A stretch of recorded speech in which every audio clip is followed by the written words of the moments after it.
Eto po mga boss Chief Amo sir, hindi ko po hinuhulaan 'to o hindi ko po iniimbento 'to. Narinig ko po mga kababayan, pangatlong topic natin, narinig ko po mga kababayan, ano, doon sa pinadalang, attorney o lawyer ni Kumar na kaya po naospital si Kumar mga kababayan. Isa na din po doon sa naapektuhan po dito sa Senate hearing na ito. Ano?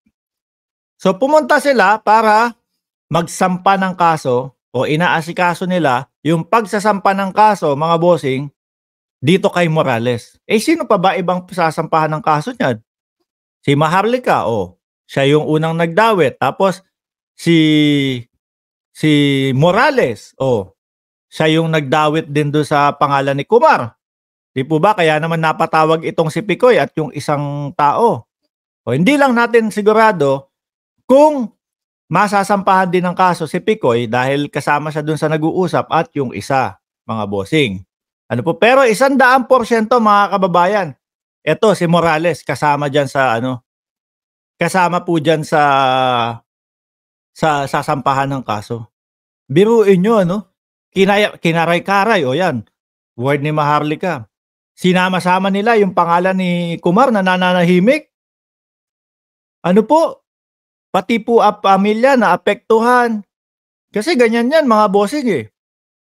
Mark, si Kumar lang naman sinabi, hindi naman yung pamilya.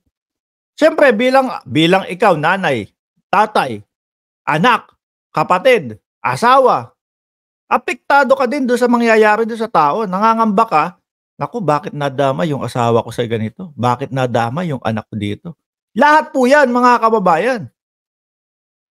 Tingnan nyo na lang po ang ginagawa nila.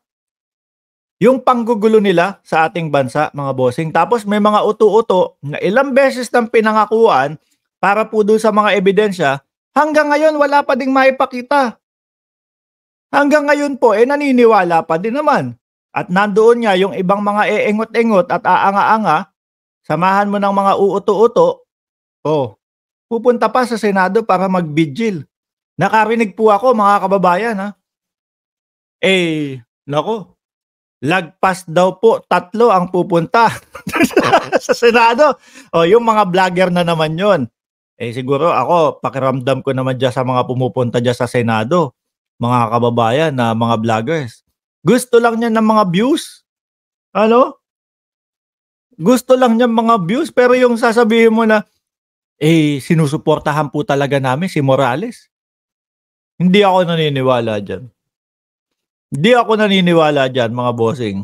Bumili na kayo ng lagpas 3 kandila para naman sabihin na talagang kayo, nakibigil. No? Kulang na. Tapos itirik nyo, lagyan nyo nung picture ni Maharlika doon sa harapan ninyo, lagyan nyo ng 3 tirik ng kandila, sinasamba ka namin, Maharlika. Amen? Amen. Naku, dinamay pa natin. Amen. Pasensya na po. Nadala lang ako, kapag vigil naman, may mga ganun-ganun, Adyan yung picture ni Maharlika. Lagyan nyo ng sangkis, lagyan nyo ng apple, ano pa ba? Nung mga ubas, lagyan nyo ng kanin, tapos may ulam, tapos 3 kandila, Tapos patugtog kayo sa background. Hindi kita malilimutan.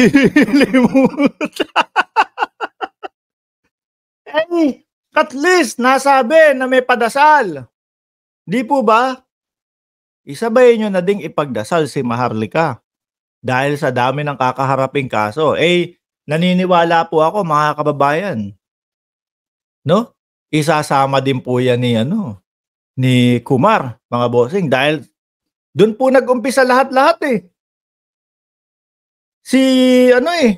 Si Maharlika ang, kumbaga, nagdadawit kay Kumar nang walang kamalay-malay yung tao.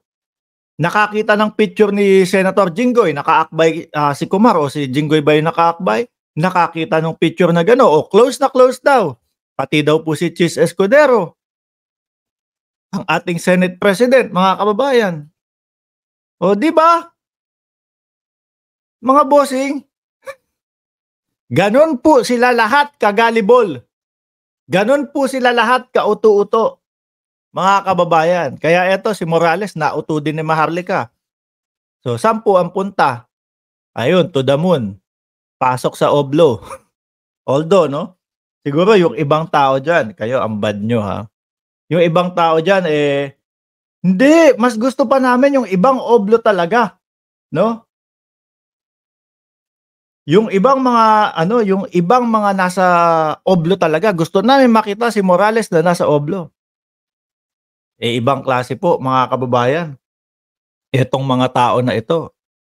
Kaya sabi ko kapagka eto natuloy at talagang, gumagana na yung kaso, umaandar na yung kaso, mga kababayan, magbubunyi po tayo. Sabay-sabay po tayong mag-inuman ng kape dito. Sabi ni Legend Story, yung followers ni Hitad, mga alagad yan ni Kibuloy, mga kulto ni Kibuloy yan. O isama, oo nga, nakalimutan natin. Picture ni Maharlika, sa gilid, Kibuloy, tapos si dating Pangulong Duterte. Ay! Bakit sama yun? Hindi kasama yun.